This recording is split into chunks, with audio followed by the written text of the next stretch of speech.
કુદરતનો કહેર સતત બદલાતા વાતાવરણ અને ગ્લોબલ વોર્મિંગના કારણે દુનિયા અને દેશમાં પાણીના સંકટનો સામનો કરી રહ્યા છે।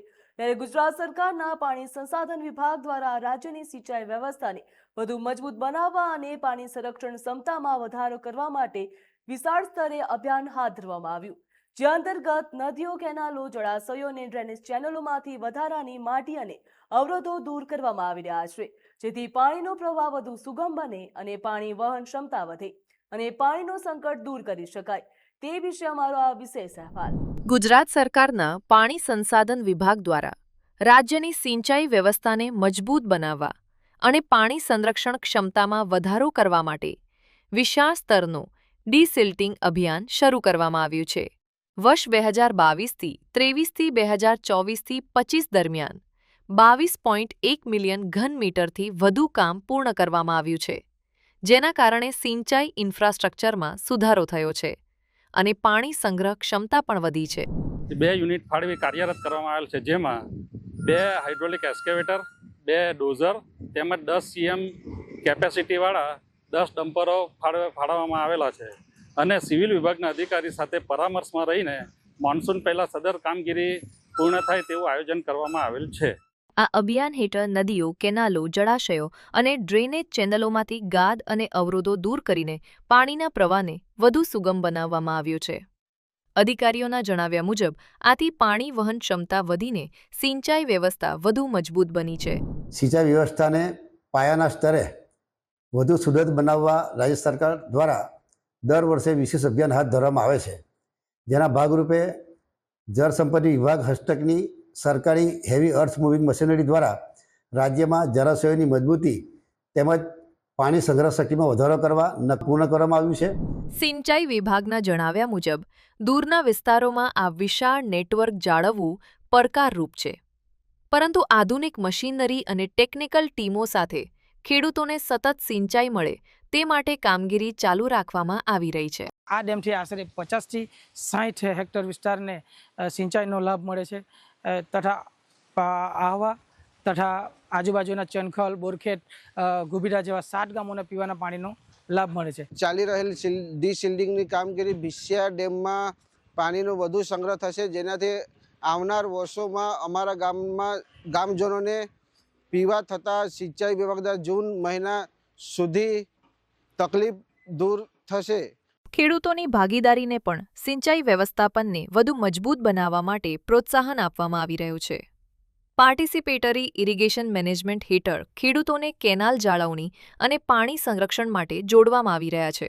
આ વિશાળ ડિસિલ્ટિંગ અભિયાન ગુજરાતમાં પાણી વ્યવસ્થાપન અને સિંચાઈ ઇન્ફ્રાસ્ટ્રક્ચરને મજબૂત બનાવવાની દિશામાં એક મહત્વપૂર્ણ પગલું સાબિત થઈ રહ્યું છે। એક સમય હતો જ્યારે સ્ટાર્ટઅપ્સ અને નવીન વિચારોની વાત માત્ર મોટા શહેરો સુધી સીમિત માનવામાં આવતી હતી, પરંતુ એ ગુજરાતનું મહેસાણા માન્યતા બદલી રહ્યું છે। અહીં યુવાનો માત્ર નોકરી શોધતા નથી, પરંતુ પોતે રોજગાર સર્જન તરફ આગળ વધી રહ્યા છે। શું છે હકીકત? ચાલો જાણીએ। ગુજરાતની જેલોમાંથી આશા અને મજબૂત સંકલ્પની એક અનોખી પ્રેરણાદાયક કહાની સામે આવી છે।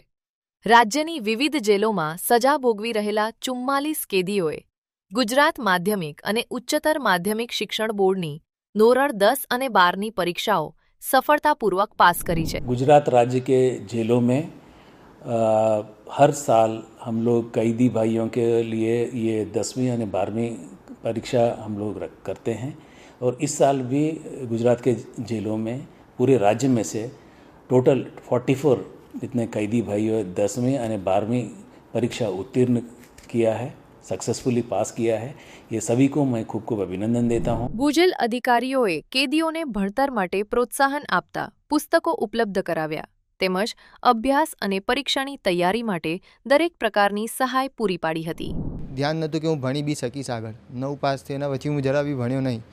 અંદર આવીને હું 10માનું બોર્ડની પરીક્ષાનું ફોર્મ ભર્યું। એના અંદર મને લાઇબ્રેરીના અંદર જેલના તરફથી મને બુક ઘણી બધું એવી સુવિધાઓ આપી અને મને એટલું બધું શીખવાડ્યું કે મને ગણિત જરા બી નહોતું આવડતું અને હું આજે એ જ વિષયના અંદર 47% પાસ થયો।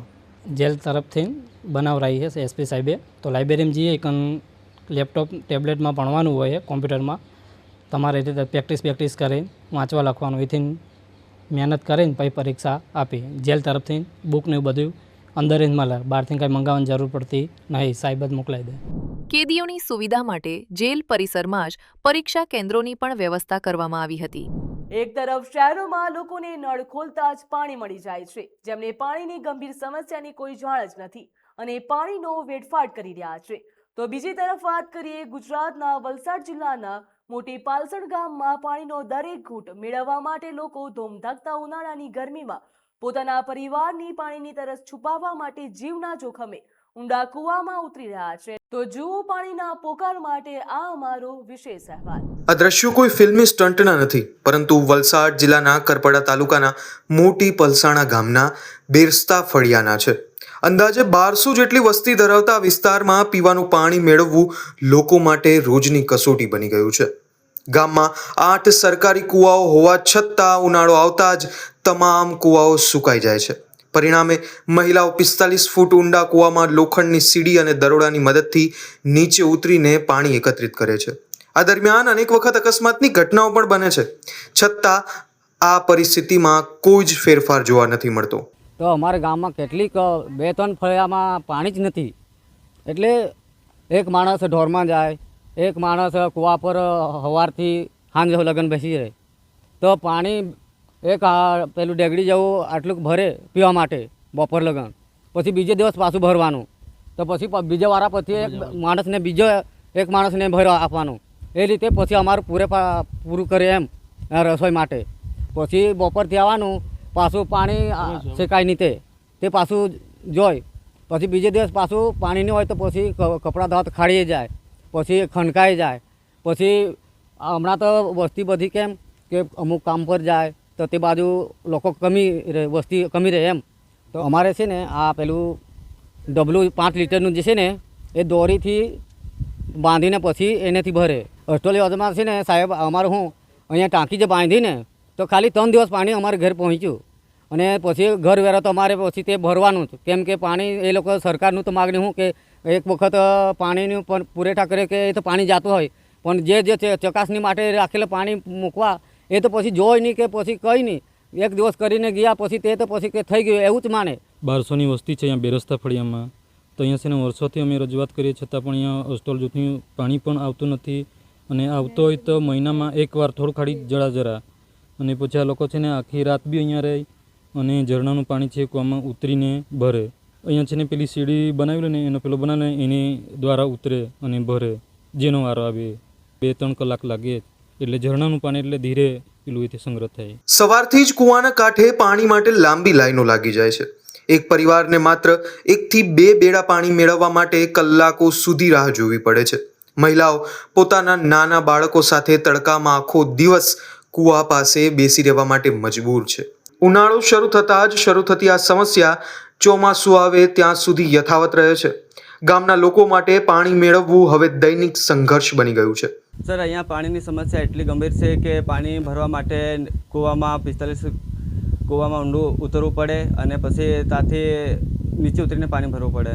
સર, સવારે આમ તો 6 વાગે આવે તો 1-2 કલાક પાણી ભરવા માટે લાગી જાય છે. પાણી ભરવા સારું સર, જીવને એટલું જોખમ છે કે ઉપરથી કોઈ જોઈએ તો પછી આમ કૂવો જો કાચો હોય તો પછી ઉપરથી પથ્થરો પડવાની, અને પછી ત્યાં નીચે દોરડો હોય તો દોરડા હાથ લપસી જાય તો નીચે પડવાની બહુ સંભાવના છે. એટલે બહુ જોખમનું કામ છે. અસ્ટોલ જૂથનું પાણી સર અહીંયા મોટા ભાગે પેલી પાઇપલાઇન કરેલી છે, પણ પાઇપલાઇન દ્વારા પાણી હજુ સુધી આવ્યું નથી. હું કાર્યપાલક ઇજનેર, Astol monitoring project monitoring unit Dharampur. મોટી પલસણ ગામે કુલ 13 ટાંકા બનાવવામાં આવેલ છે, જેમાં અસ્ટોલ યોજનાનું પાણી નિયમિત આપવામાં આવે છે. ગામની આંતરિક વિતરણ વ્યવસ્થા ગ્રામ પંચાયત / પાણી સમિતિની હોય છે, અને રિપેરિંગની કામગીરી પણ ગ્રામ પંચાયત દ્વારા કરવામાં આવી રહી છે. સાહેબ, એક પ્રશ્ન છે કે નલ સે જલ યોજનાના નવા નળોના કનેક્શન તો આપ્યા છે, પરંતુ પાણી નળમાં આવતું નથી. ગ્રામ પંચાયત પાણી સમિતિ દ્વારા નળ સે જલ યોજના અંતર્ગત નળ રિપેરિંગની કામગીરી અને પાઇપલાઇન રિપેરિંગની કામગીરી કરવામાં આવે છે. સૌથી મોટો સવાલ સરકારી યોજનાઓની કામગીરી પર ઉઠી રહ્યો છે. કરોડો રૂપિયાની એસ્ટોલ જૂથ પાણી પુરવઠા યોજના અંતર્ગત ઘરે નળ તો લગાવવામાં આવ્યા છે, પરંતુ આજ સુધી તેમાં પાણી પહોંચ્યું નથી. લગભગ 586 કરોડ રૂપિયાની આ યોજના છતાં ગામના લોકો પાણી માટે તરસી રહ્યા છે. પાઇપલાઇનો બગડી ગઈ છે અને નળો નિષ્ક્રિય બની ગયા છે. ચોમાસામાં જ્યાં પૂરતું પાણી હોય છે ત્યાં ઉનાળામાં લોકો વલખા મારી રહ્યા છે. હવે ગ્રામજનોએ તંત્ર સામે ઉગ્ર આંદોલનની ચીમકી આપી છે અને તાત્કાલિક પીવાનું પાણી પૂરું પાડવાની માંગ પણ કરી છે.